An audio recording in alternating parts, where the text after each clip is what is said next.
High, আমার আরও একটি ভিডিওতে তোমাদের সকলকে স্বাগত জানাই। তো আজকে তো বুদ্ধ পূর্ণিমা, সেই জন্য তাড়াতাড়ি ঘুম থেকে উঠে পড়েছি। আর শাশুড়ি মাই পুজো করে নিয়েছে সকাল সকাল ঘুম থেকে উঠে। আর আমি রান্না রান্না বসিয়ে দিয়েছি, কারণ আজকে আমার মেয়ে 16 মাসের ইঞ্জেকশন। তো সেজন্য তাড়াতাড়ি যেতে হবে, ওখানে 10টার সময় যেতে বলেছে। সেজন্য তাড়াতাড়ি রান্নাটা সেরে নিয়ে যাব। আর বেশি কিছু রান্না করছি না, আজকে শুক্তো আর উচ্ছে ভাজা। আর আমার বর দুধ ভাত খেতে প্রচণ্ড ভালোবাসে, ও বলেছে হচ্ছে দুধ ভাত খাবে। তো আর রান্নাঘরে এত গরম, এত ঘামছি বাবা। তাও তাও তো খুব সকাল সকাল, এখন 8টা বাজে। যাই হোক, আর আমার মেয়ের এই ইঞ্জেকশনগুলো এমন এমন দিনে হয়, প্রতিবার হয় কোনো একটা, এই আজ যেমন বুদ্ধ পূর্ণিমা, এর আগের বার ইঞ্জেকশন ছিল সেদিনকে ছিল সে ষষ্ঠীর দিন, মানে দুর্গা পুজো ষষ্ঠীর দিন ছিল। এরকম এরকম বিশেষ বিশেষ দিনে ইঞ্জেকশনগুলো হয়। আর এমন তো ভীষণই মানে খুবই টেনশন হচ্ছে, আর এত কান্নাকাটি করবে।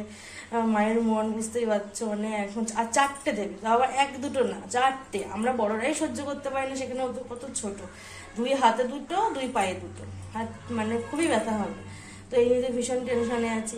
ঠিক আছে, চলো আমি তাড়াতাড়ি রান্নাটা করে নিয়ে তারপর ওকে খাইয়ে রেডি করে নিয়ে যাবে। যেহেতু স্নান টান করিয়ে নিয়ে যেতে বলেছিল, সেজন্য স্নান টান করিয়ে নিয়ে ওকে এই জামা টামা পরে রেডি করে নিচ্ছি। আমি তো আগেই রেডি হয়ে গেছিলাম। তো ওর আজকে দেখলাম খুব ডিস্টার্ব করছিল না জামা প্যান্ট পরতে, না হলেও জামা প্যান্ট পরা, ক্রিম মাখা, এগুলোর ভীষণই ডিস্টার্বের কাজ, ওর ভালো লাগে না। যাই হোক, দেখছে যে আজকে ইঞ্জেকশন দিয়ে দেবে, তো সেই জন্য ভালোভাবে সব কিছু চুপচাপ করে নিয়েছে। আর আমার তো ভীষণ টেনশন হচ্ছে, জানি না কি হবে।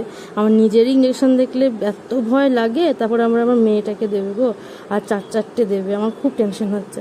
তাহলে চলো যাওয়া যাক তাহলে। তারপর তো এখানে চলে আসলাম, চারিদিকে বাচ্চারা তো ভীষণ কান্নাকাটি করছে। ও দেখে আবার হি হি করে হাসছিল, ওদেরকে দেখে হি করে। যেই ওকে শোয়ানো হয়েছে তারপরে ব্যাস আমি ইঞ্জেকশন দিয়ে চলে এসেছি বাড়িতে। এবার স্নান টান করে নেব। আরও ঘুমিয়ে পড়েছে, ভীষণ কাজ ছিল, খুবই কাজ ছিল। যাই হোক, ভিডিওটা এখানেই শেষ করলাম। তোমরা সবাই ভালো থেকো, সুস্থ থেকো। আর আমার পেজটি please please follow and share করে দিও। Tata, bye bye.